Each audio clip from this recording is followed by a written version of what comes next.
Dressing Room Diaries! Hello and welcome back to the Dressing Room Diaries, the podcast where we dive into all things theatre, performance and the creative chaos that comes with it. I'm Abby and today I'm joined by Lexi. Hello, and now you might have noticed that Honor isn't with us today. She's just sitting out on this episode, but don't worry, she'll be back for the next one. Yes, but for today we've got something exciting lined up. We're joined by Third Floor Theatre Company, Maddie and Izzy, who were on our drama course last year and have since started their own company creating some incredible work. They were literally in our shoes this time last year, figuring out their next steps, and now they're out making things happen. So if you've ever wondered what life after drama course looks like, this is the episode for you. And even if you're not in the theatre world, trust me, this is a conversation worth listening to. It's all about taking risks, following your passion and making things happen, which is something everyone can relate to. So let's get into it. Welcome Maddie and Izzy to the Dressing Room Diaries. Hello! Welcome! Are you okay today? Yeah. How was your journey? Oh, well, yeah, for me, I told you my alarm didn't, it was one of them where it's just like, you open your phone as soon as you wake up and it's been like, oh yeah, your alarm's been going off for like 20 minutes or, well, it was like 40 minutes. It's so fine. Mine was a snooze today. Snooze. Mine was a snooze. Snooze. Yeah. But we're here. We It's are all here. good. So you both graduated from our course last year. Can you take us back to like this time last year? Did you know you'd be doing what you're doing now? No. No. No. I think, well, for me, I was in a different theatre company, Yes. which I'd helped kind of build up, and then, so I was kind of thinking that was part of my future. Mm. And then I think because we were also doing our like final year projects, which you're obviously doing alongside this, Yes. it was all kind of just that, wasn't it? And Well, yeah, there wasn't really any space or time to focus on anything else apart from literally the units that we were doing. Yeah. we were both doing very heavy ones. Yeah, we like were. not like heavy in topic, but like just big Heavy scale. workload. Yeah. Yeah. Yes. Stuff. I think we can relate to that right now. Yeah. Absolutely. It's very intense, isn't it? Yeah. But it is fun, and I think we're making use of it because it's our last like few months. So we're like, And that's the way to do it. we're as not well. complaining. I am not complaining Oh my God, no. because we're finished. Yeah. And then what?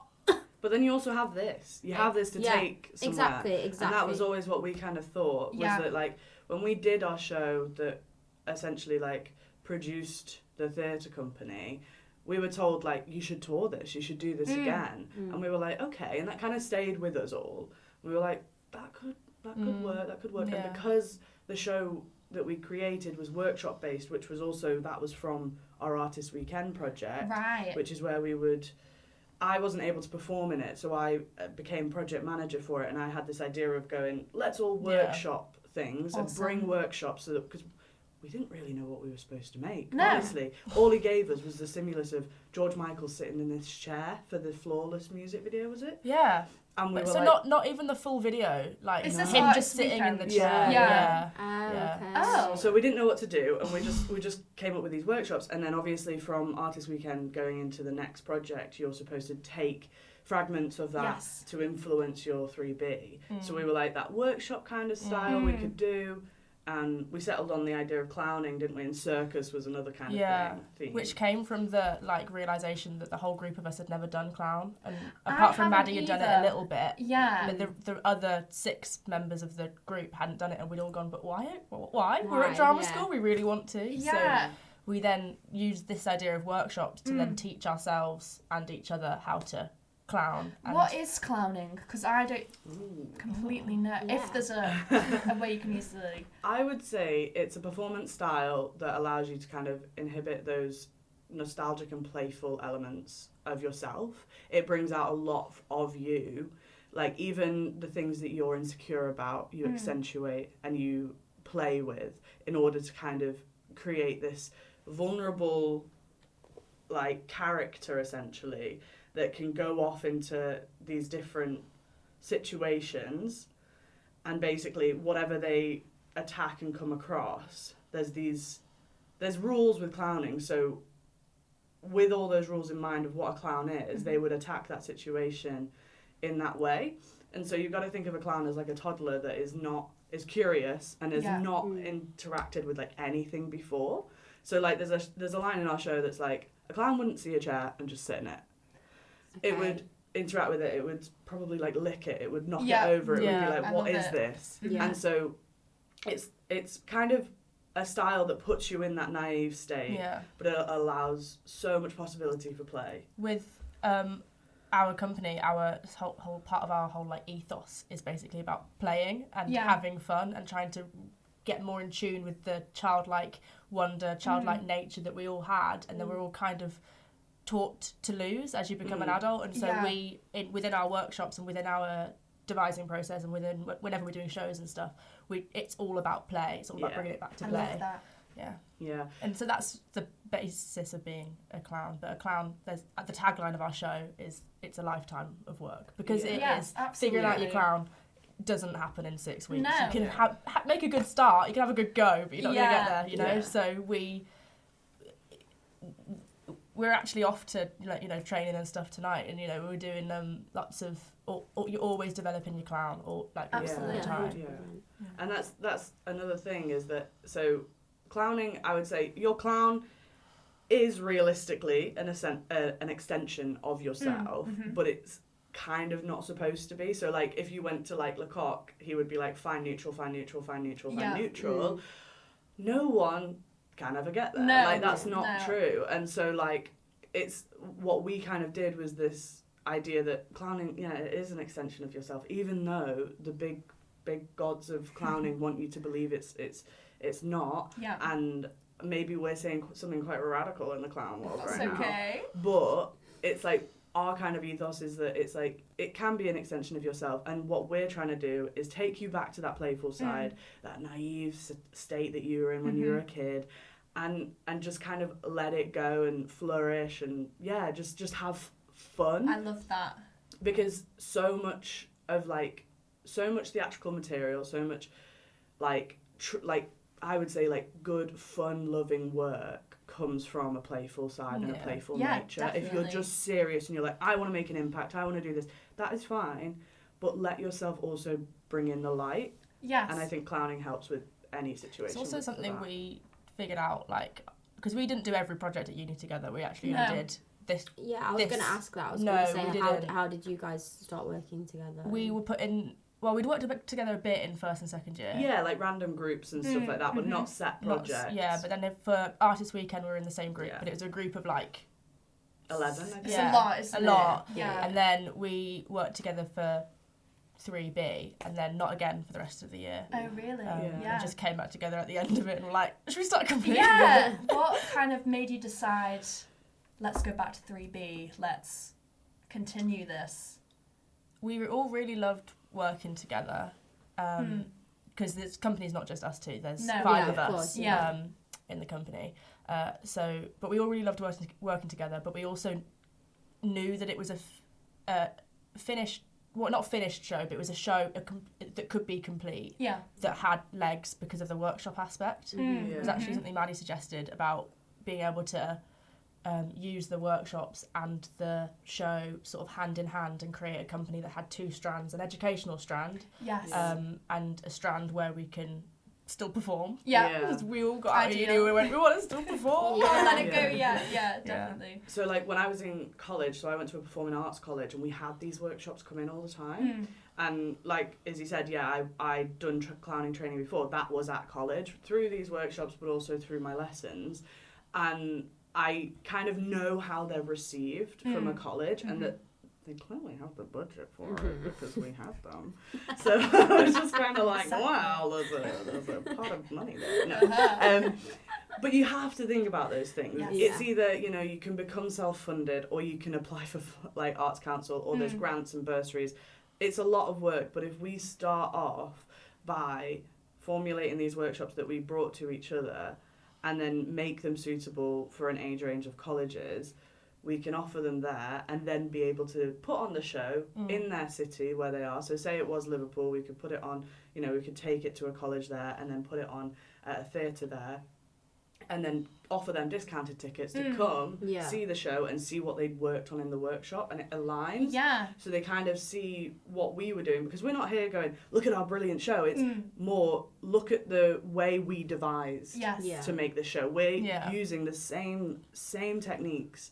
We're playing Granny's Footsteps with you. We're telling you to clock as you do it. We're then building obstacles into it, freezing, slow-mo, adding different techniques to it to make you go, to allow you to see that actually, oh, this could create an opening for a show. Or it could create these elements for a show that you probably didn't realise. No. Yeah. And I also want to say that one of the things that we wanted to do, and one of the kind of key elements with bringing in the college and educational aspect, is that, again, me being in that position at college, and I'm sure you guys can relate, is that being on this course, Contemporary Performance, so many people actually take a long time to understand what contemporary performance really absolutely. is. So if we're able to offer an accessible kind of place and space for people to understand what it is, just a small amount, then when they go on to university and they go, there's these courses, there's loads of contemporary performance or contemporary practice courses out there, but they're always a small cohort, because people are always choosing applied theatre or acting or screen acting. That's great if that's what you want to do. But a lot of people don't realise, actually, I just want to be really creative. I really want to just devise. I really just want to make... That's what I love about this course, to be fair, because it's like our 3B work. Everyone's performances were so completely different. So and I love it. Like, because then you get like inspiration as well, because it's like, okay, I've done that now, but now I'm really interested in that. It's like your shallow performance. Like, that's fucking sick. Like, thank you. That kind of thing. And I just love how diverse it is. And how you're much able you can to do. learn from each other. Yeah, absolutely. And that's amazing. That's something that we really tried to do, was like view each other, especially in third year, view each other as creative colleagues as well as just friends. And so like you go, actually this person's skill set lies in whatever, and so there is something there about what they can teach me, as well as just let's go for a drink. Do you know what I mean? It's like networking, but you're networking with each other. Like we can start network to view each other as your network. That's what we've started to do this year, I think, and I think a lot of people are on the same vibe as that. Yeah, you forget what you've got already around you. Yeah, so it's good to keep that going. Yeah, I feel like you get as well. Just gonna go back to you've got the best of both worlds with it because of the workshop side, and you still get to perform. We are, almost all of us are facilitators as well, freelance. So the workshops really do, 4 out of 5 of us freelance as facilitators outside of third floor as part of our own personal practice. So like, we get to incorporate that, which, you know, it's one of my big passions, is that the facilitating. So we get to incorporate that in the workshops and then still be able to perform, which is like perfect. The dream. Yeah. Best of both worlds. It really is, isn't it? Because you don't. I think it's so easy to kind of delve into something and you're not really passionate about it. It's good to be able to have a mix of things. Yeah, and we always keep that open for people. So like when we were establishing ourselves as a company, we all kind of sat down and said, what is it that we want to do? Like, what are, you know, if you could ask for your dream job right now, essentially, what is it that you would, where do your skills lie? And, you know, some people were like, I really want to design, I really want to have a go at the marketing side of things. Okay, so you do the marketing then, and we, you know, see how that goes. And we still work together, and we still, you know, help out with each other. But it's like, we were able to kind of say, like, essentially, we're making our own work happen because we're a group of people who are able to kind of sit down and go, okay, yeah, we can try and make that happen together. And I think it was a good call from us, I think. Yeah, I think so. But in terms of like delegating work and stuff, basically at the start of it, we just went, who has an interest in what and where do your skill sets lie? And so that's how we created our job roles and stuff. So our titles within, we're all co-founders, we're all performers, and most of us are facilitators. But like our other titles within the company basically are where like the passion in our other practice comes from. So Ellis is our marketing manager, and he is just like really interested in all of that sort of stuff, and Maddie helps out with that as well, and you know. Yeah, how do you find that? The marketing side of it. I really enjoy it because I really like design. Yeah. So I really like designing posters. I like designing graphics, things like that. So I do help Ellis with that. Obviously, like he's amazing at it as well. So we like share that kind of thing. And I think because again, obviously, I was part of a theatre company prior to Third Floor. I designed pretty much a lot everything for that. Go on, give yourself it. They won't listen to that. They won't. If you're listening, block your ears. Exactly. You'll be fine. Yeah. So, I really enjoy that, and so being able to kind of work with Ellis on that. Obviously, like he is the marketing manager, so he has final decisions essentially, and I respect that. So yeah, it's kind of one of them where I don't know, like what I loved about the course was that you were able to actually make your own posters and things like that. Like I really enjoyed doing that. It's definitely like transferable skills. Yeah, things that that you get, and I think that's one of them. And that's another thing is why I think that a course like this is good for like honestly creative people. Yeah. I'm not saying that actors aren't creative. They absolutely are. But it's very different. It is. It is. You have more agency over your own work. Like you are the one that can go, this is what my poster's going to look like. This is how I'm going to market my show. If you want to make programs for your show, you're going to make programs for your show. Yeah, exactly.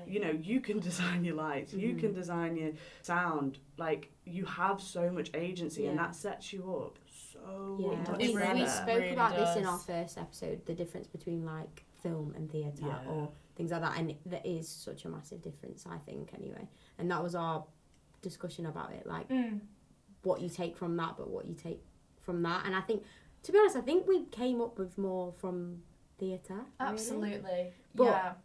It's very different screen acting and actually being on this whole stage. other world. Yeah. Yeah.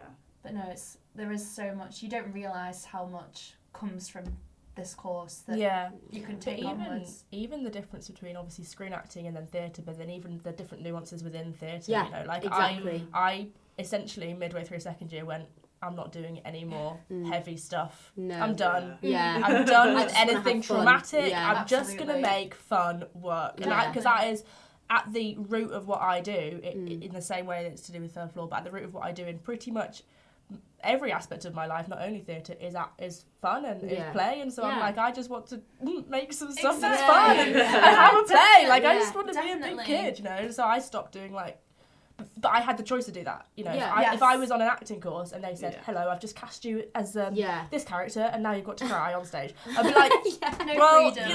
like, where's my agency in that? Do you know what I mean? Like, it's not actually there. No. That's one of the reasons I really love, because I wouldn't necessarily call myself an actor, like I'm creative, and like all of the other terms fit me a bit better because you have much more agency over what you do, which is what I find anyway. Yeah, it's so good. Yeah. I was looking at Factory International, and I know that you did.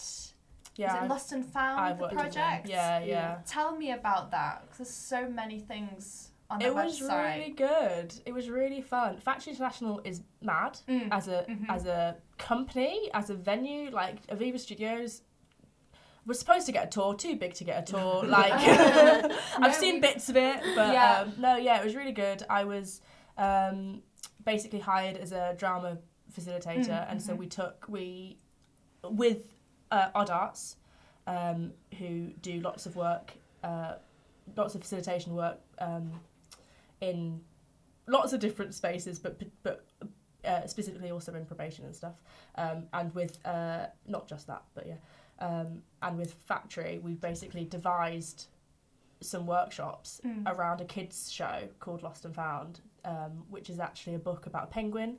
And a little boy it's so cute. It's a little boy that finds a penguin and he takes him back to where he lives, like across the sea, like through the icebergs. But then when he drops him off and he gets back in his boat to go home, the penguin follows him. Turns out that all the penguin really wanted was friendship. Literally, I got free tickets to the show because I'd worked on the project, and I was just sobbing. I was just around all of these like because it's a kids show. I was around all Yeah, these like yeah. toddlers. I was like, just like crying. It was so Because good. we'll deep it more, won't we? Like, you actually think Yeah, about it, whereas yeah. kids are just like, penguins! Penguins. Yeah. Absolutely. So I wasn't involved in the performance, but I basically designed, delivered the workshops that the some children watched before. No, hang on. I basically designed and delivered the workshops that some children participated in before they went to see the show to give them like pretext, basically context as to what was going on. It was really good. We went to I went to like 10 or 12 different schools or like institutions across Greater Manchester and worked with nursery to year 2. So it's a very nice age. Yes. They're all like mad at that age, and they all also want to be involved in everything. And it was really, really good. We had big seagulls made out of milk cartons, and we had we made sock puppets because it was a collaboration between drama facilitators and a visual arts facilitator. So there was mostly 4 of us at each workshop, 2 drama and 2 visual arts. But yeah, it was really good. That. Fab opportunity. Yeah. Good people to work for, and then since then they've given me references, and like Amazing. I've been invited to networking events and stuff like via them because I worked for them. So Yeah. it was really fun. You saying networking also reminds me. I'm going like topic to topic, but you did a fundraiser, was it, at Jimmy's? Yeah. How was that? It was great. It was really amazing. I mean, the turnout was amazing. Everyone supporting was amazing. Those kind of events I really enjoy, like, producing, to be fair. So the idea of that is we had basically loads of childhood games that you'd see at like a fun fair. Yes. Because going back to the idea of the clown, taking you back to your childish self, your most fun, silly kind of naive self.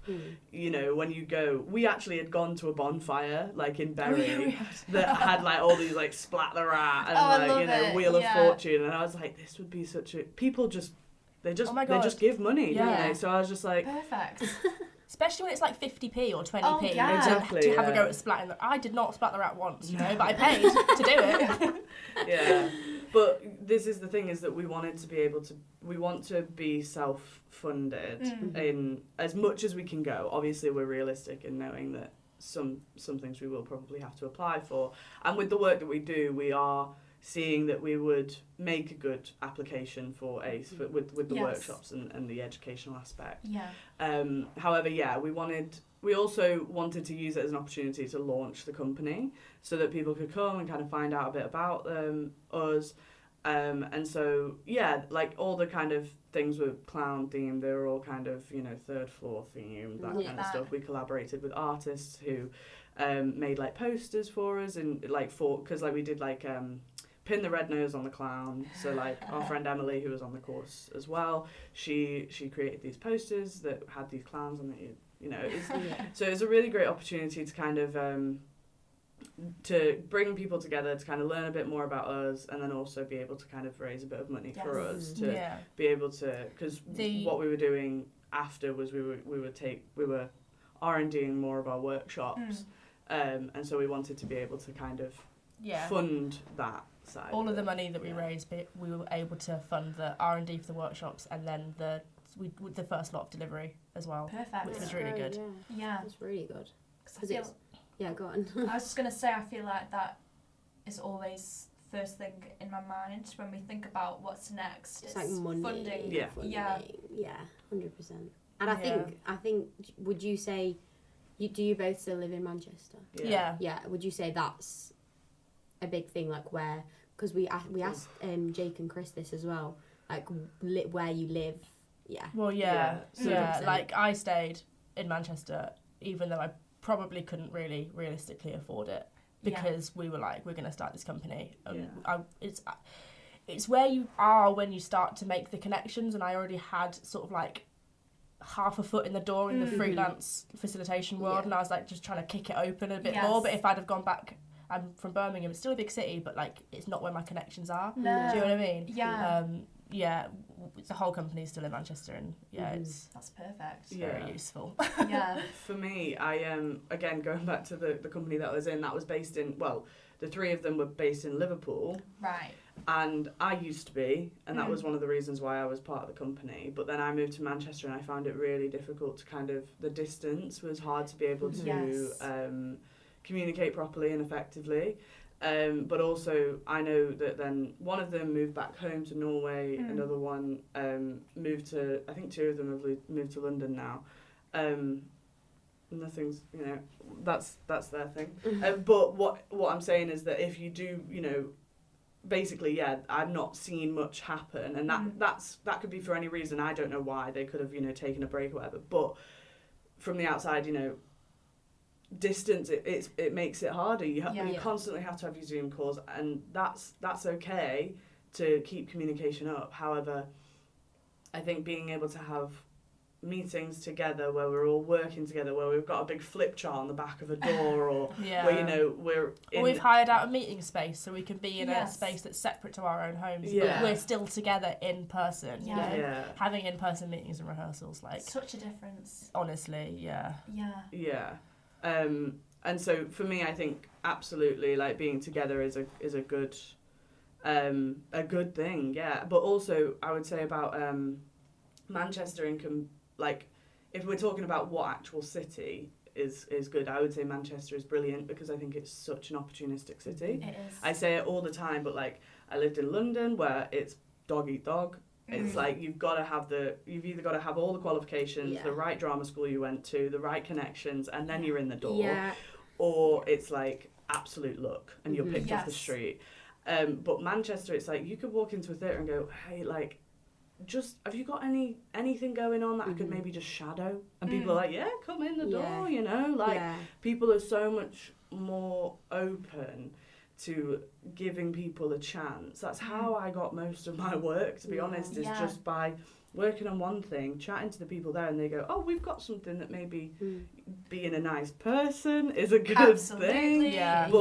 But genuinely, what I found is just the theatre community in Manchester, it's crazy. Once you're in it, you know absolutely everyone, and you're like, how is that person on this project? How is that person on this? And then I'm thinking, they must think that about me. Like, I've been sat outside, like, so, like, I work at 53-2 Hope Mill, The Edge, as a technician. Yes. And there was, like, literally one day where I was at Hope Mill, and this person came in to help drop off some set with someone, and they were, oh, yeah, you're doing all right. Literally 2 days later, I was at The Edge, and I was sat outside, like, waiting for my shift, and they came again, and they were like, hello, all right? And then literally the next week I was at 53-2, and they were like, you are everywhere. Yeah. What is going on? And it's like, for me... That's so good, though. That's such a compliment. Like, you are everywhere. That is... Yeah. It's like, I am.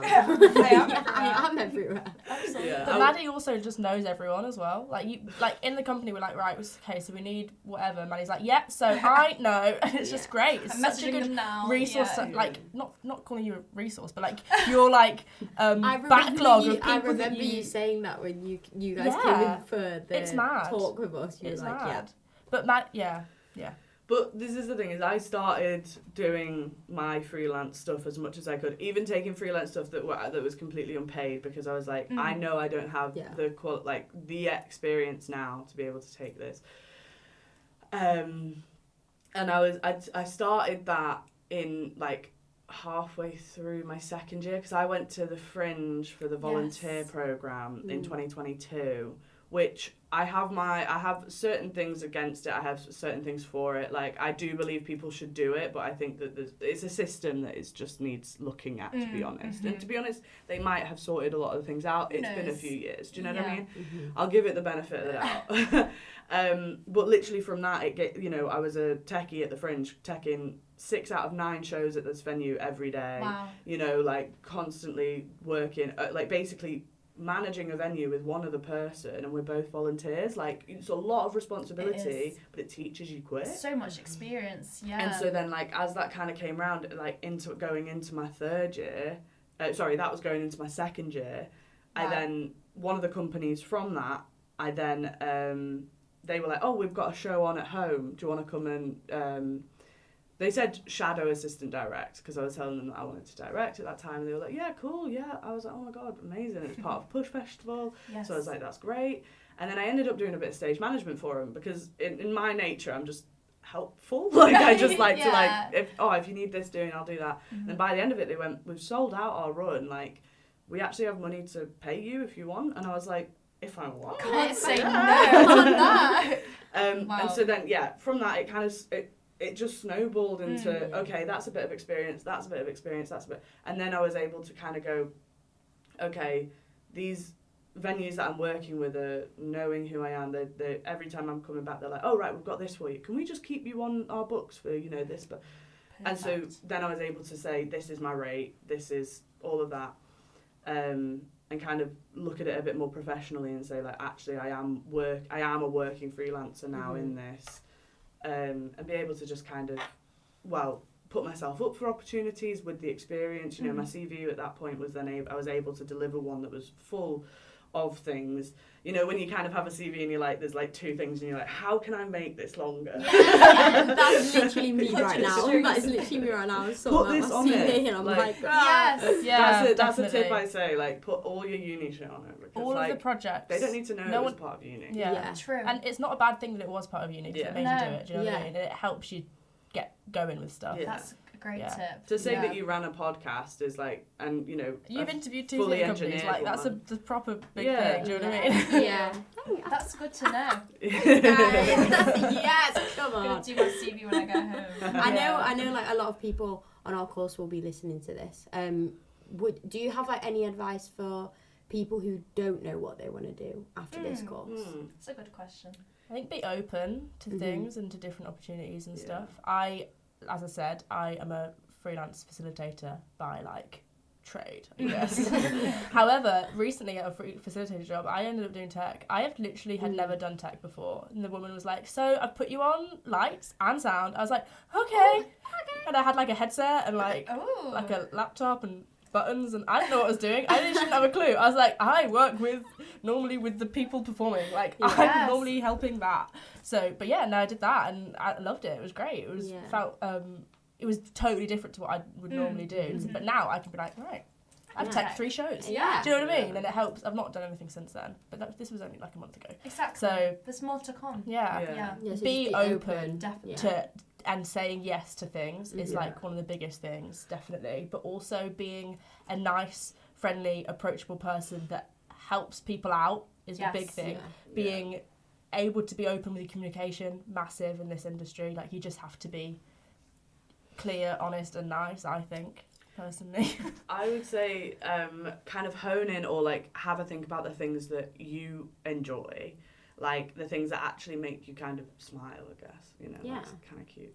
That's cute. But like, you know, if you enjoy writing, like write and submit it to things. There's so many like free scratch nights that are always happening. Like there's Queer Shorts, there's JB Shorts, there's, you know, Hellcat doing a lot of like free poetry kind of nights and stuff like that. Like you get there actually is always things to submit to. Like I see a lot, like people say, oh, it's so sparse. Like I actually just don't think. In Parallel, I just did one as well. The International Women's Day. There's coming up all the time. Happened there.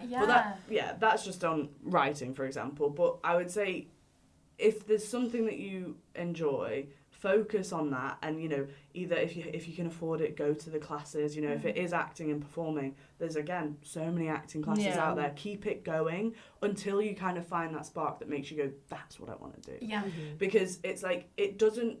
Because uni's ended doesn't mean either your education's ended or your journey has ended. Like, that's absolutely not true. Like, we have started freelancing, but that's because we enjoy working in the industries that we like, and we have gone out and tried to build that experience for us and to get that work. Yeah. And, like, that's because we kind of knew, but that not everyone does, and that's absolutely fine. I would also say if it is possible and affordable for you to keep learning, it is one of the best bit. I went to, like, just for example, I went to a talk about, because I'm really interested in I'm really interested in prison theatre. Yes. And so I went to a talk on prison theatre and I introduced myself to the guy that runs it, and now I've got some acting work through it. Do you know what I mean? Yeah. Like, Yeah. keep learning, keep putting yourself in the places, keep putting yourself in spaces where creative people are, Yes. and where there is opportunity for learning and for possible jobs and stuff. She delivered a baby the other day. Yeah. What? The acting job was... Oh my god, yeah, no, I wasn't pregnant. Oh my god, did you see my face then? I thought you meant like you actually delivered a baby. No. There's in the acting job, so I do acting in role work for a company called Tip Theatre, Cool. who are really cool, doing some really cool work. But my first job with them was pretending to give birth 4 times wow. to help midwifery students Wow. learn how to deliver babies who Yeah. are when the parents are having a home birth. So I Yeah. had a flat, I had a baby belly, and I had to like, when I would have a contraction, I would have to like push down on my stomach, and then this baby's head would Oh pop my out, God, and I would like wow. scream, I'd be like ah, and then I'd push down again, the placenta would pop out. It was mad. Damn. There's some bad jobs out there, Yeah. but it's really fun. Like Yeah. you just have to. This is what I mean. I loved that. I want to do so much more of that because it's so fun. It's a way that I get to act and perform quite low pressure. Yeah. Yes. There's not a script. I'm screaming. I've got a baby. Do you know what I mean? Like the other day, the same company got me in fake A&E to pretend to have had like a substance Oh wow. thing. Yeah. And I was playing a 16-year-old who had taken an unknown substance and then like just laid there. All these nursing students were like, so, what's this? And I was like, There's so it's much. great. So Yeah. many cool jobs. Exactly. You just got to, Yeah. Got to be open. be open and kind of be persistent with it as well. Yeah. And It don't takes like, a lot of work. oh my It's god, hard. yeah. But And we both work like all the time as well, like literally all the time, and with multiple different jobs and in different avenues, and so like you have to be, you know, open to that as well. Yeah. Also, going to networking events. Yes. Again, to advertise, Hellcat, they do a great female and non-binary networking event. Every month. Every month. Every I think month. this month 25th. they're Cool. doing a poetry night and a monologue night, which Cool. is really nice. But it's all about just celebrating, you know, female and non-binary artists and creatives. There's so many people. It's for creatives of all avenues as well, not Yeah. just in theatre. So we met There's, like like, makeup animation. artists Great. and animation and Yeah, ceramics, Oh, and that's good. photography, Wow. like videography, like everything that you could even think of. There's people there. And we've just met like friends from it. Like, Yeah. Exactly. Yeah, made friends. Yeah. And that was the point of it, was that they said that they were a bit sick of going to networking events where they're halfway through a conversation with a guy and then after they go, so I sense there's a vibe here. Like, get your number. And it's like, no. Yeah. She's there expecting to be like, oh, you're going to book me for a job or something, or like, Yeah. come on, like, that's not what I'm here for. No. Like, what, like, the fact that you think I am, like, come on. I do Yeah. think though Yeah. there's something to be said about the spaces that you're able to put your, like this space, this female non-binary Hellcat thing, really good space to avoid, like if you because if you're sick of talking to men, sometimes you are. Real. You haven't, but there are Reach spaces like it. that. There are, Yeah. and you've just you've just got to go to the events. You've got to meet the people, and Yeah. it does exist. Yeah. That And- sounds unreal. That company or events production company, I don't know what they would class themselves as, formed from going to networking events together, and they formed from going to networking events together and wanted to create a space that they wanted to see. And that's the thing, is that you can create the events you want to see, you can create the shows you want to see, you can create the roles you want to see. Yeah. If like, especially like you know, going back to the idea of talking about this course and advice for this course, if there's something you want to see, do it and make it. Make You it. absolutely can. And there Like, is support like everywhere as well, Yes. which is just you in all of your friends and your colleagues and stuff, and then even stuff like you guys reaching out to us to come onto the thing. Yeah. Like we say to everybody all the time, we're like, we're still here. Yes, like we're still here and exactly. happy to help and happy to be Yeah. around and be involved, and we want to watch people's shows and we want to come to the things, and you know, it's all You should take it as a compliment as well. Us asking you Absolutely. to come. Like, Yeah, of like course. if It's I've sport. left uni and like the second years that I say, can you come in? If you're listening, come back. Second years. I'd be like, yes! No, it definitely felt a bit special. Oh, We were yeah. like, Good. I'm good. glad. But no, what is next for you guys? How can we keep following? For people listening, how can they get involved? What's up next? Should I say? Oh, I Yeah. don't know. So, Maybe. like, well, to be fair, we haven't. So we haven't. Quite a few things. Yeah, I'm gonna say big nice one, Okay, go on then. which is that we haven't. It isn't fully secured. Like, it isn't fully confirmed. However, it is confirmed that we definitely will be taking Tanked to the Fringe. Yeah. Under third floor. Like, we're going to be producing it through that, which is very exciting. I say it's obvious. Like, I'm saying it's. I'm very excited because, like. yes, good. You Yeah. should be. But then also non-related. Non-related. Unrelated. It actually is non-related to not. Yeah. Anyway, we're going to be doing Non at Chorlton Arts Festival Yes. on the 18th of May. 18th 7 o'clock, Get it in your everybody. diaries. Yeah. We'll 18th send you all May. the ticket link when we Of have it. course. Amazing. Yeah. Thank you. And we've got some events coming up as well, hopefully in the relatively near future, that aren't performance related, but are, Amazing. events held via third floor. Yeah. Awesome. Yeah. Well, So- thank you for coming. No Of worries course. at It's been all. Thanks amazing. Thanks for us. having us. Of course. That's a wrap on today's episode. Huge thanks to Izzy and Maddie for coming and joining us and sharing their journey. It's so inspiring to hear from people who were exactly where we are just a year ago.